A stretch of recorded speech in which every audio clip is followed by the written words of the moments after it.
இப்போ பார்த்தீங்கன்னா first gas cylinder வந்து நாம் பயன்படுத்துறது வீட்டு உபயோகத்துக்காக பயன்படுத்துகிறோம். அந்த பயன்படுத்துகிறப்போ ஃபஸ்ட்டு சிலிண்டர் வீட்டுக்கு வர்றப்பவே நம்ம சிலிண்டர் வாசர் உள்ளே கரெக்டாக இருக்குதா, உள்ளே இருக்கிற ஒரு வாசர் கரெக்டாக இருக்குதா, இடம் கரெக்டாக இருக்குதா அப்படின்னு செக் பண்ணி கொடுக்க சொல்லி டெலிவரி பாய்ஸ்கிட்ட செக் பண்ணி கொடுக்க சொல்லி வாங்கிக்கோங்க. ரெண்டாவது வீட்டுக்கு பயன்படுத்துகிறப்போ அப்போவே சிலிண்டர் கொண்டு வரப்போவே லீக்கேஜு எல்லாம் செக் பண்ணி வாங்கி எப்பவுமே வச்சுக்கங்க.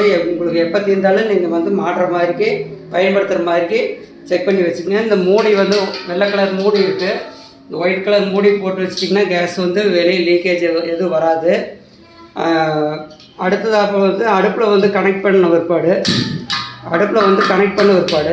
ஏதாவது கேஸ் ஸ்மெல் வருதா இல்லையா அப்படின்னு செக் பண்ணி பார்த்துட்டு அதுக்கப்புறம் அடுப்பை ஆன் பண்ணணும். அடுப்பு முடிஞ்ச அளவுக்கு சின்ன பர்னரில் யூஸ் பண்ணிங்கன்னா உங்களுக்கு கன்சப்ஷன் அதிகமாக வரும். சமையல் பண்ணுறதுக்கு முன்னால் தேவையானதெல்லாம் ரெடி பண்ணி வச்சுட்டு முடிஞ்ச அளவுக்கு அகலமான பாத்திரத்தில் பயன்படுத்துங்க. எப்போ பயன்படுத்துகிறப்போங்க ஒவ்வொரு தடவையும் ரெகுலேட்டர் ஆன் பண்ணணும்.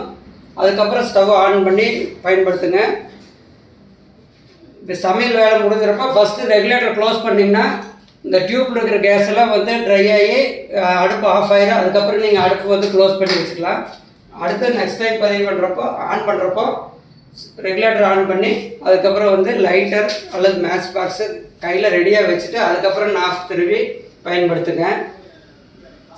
உங்களுக்கு ஏதாவது லீக்கேஜ் ஏதாவது ஸ்மெல்லு வர மாதிரி இருக்குதுன்னா ஃபஸ்ட்டு ரெகுலேட்டர் க்ளோஸ் பண்ணிவிட்டு எலக்ட்ரிக்கல் லைட்டை எதையும் ஆனோ ஆஃபோ பண்ணாதீங்க. சிலிண்டரை எடுத்து வெளியே வச்சுட்டு நீங்கள் எங்களுக்கு கால் பண்ணுங்கள். நாங்கள் உடனடியாக அட்டன் பண்ணிடுவோம். Emergency number 93 447 11 11 9. இன்னொரு நம்பரு 80 126 83 083. இது வந்து நம்ம கம்பெனி நம்பரு. இது இல்லாமல் 1906 பிபிசிஎல் பாரத் பெட்ரோலியம் வந்து டோல் ஃப்ரீ நம்பர் கொடுத்துருக்குறாங்க. அந்த நம்பரில் நீங்கள் வந்து கால் பண்ணிட்டீங்கன்னா அவங்க எங்களுக்கு கம்யூனிகேஷன் கொடுத்துருவாங்க. நாங்கள் இமீடியட்டாக வந்து பார்த்துருவோம். எப்பவுமே அடுப்பை பயன்படுத்துறதுக்கு முன்னாலேங்க, அடுப்பை யூஸ் பண்ணுறதுக்கு முன்னால் ரெகுலேட்டர் வந்து நீங்கள் ஆன் பண்ணணும். ஆன் பண்ணதுக்கப்புறம் மேட்ச் பாக்ஸ் அல்லது வந்து லைட்டரை எடுத்து நீங்கள் கையில் ரெடியாக வச்சுட்டு நீங்கள் வந்து அடுப்பை ஆன் பண்ணி பயன்படுத்தணும்.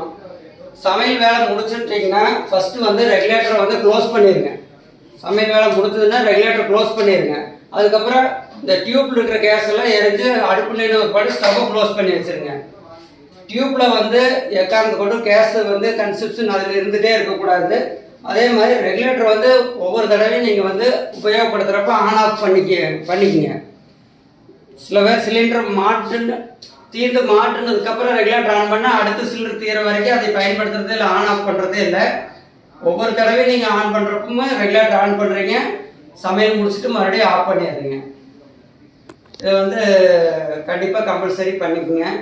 அப்போ தான் சேஃப்டியாக இருக்கும். அது முடிஞ்ச அளவுக்கு வந்து சமையல் பண்ணுறதுக்கு முன்னால் நம்மளுக்கு வேணுங்கிறத எல்லாம் ரெடி பண்ணி வச்சுட்டு நீங்கள் பண்ணிங்கன்னா ஒரு 10 நிமிஷத்துலேருந்து 15 நிமிஷத்தில் சமையல் முடிச்சுக்கலாம். கேஸ் சேவ் ஆகுது. ஏன்னா இப்போ 880 ரூபா 840 ரூபா சிலிண்டர் கொடுக்குறாங்க. அந்த சிலிண்டர் நாம் சிக்கனமாக எப்படி பயன்படுத்தணுமோ அந்த மாதிரி பயன்படுத்தினா நம்மளுக்கு ஒரு 5லேருந்து 10 நாள் நம்மளுக்கு கேஸ் கன்சப்ஷன் அதிகமாக கிடைக்கும். நன்றி, வணக்கம்.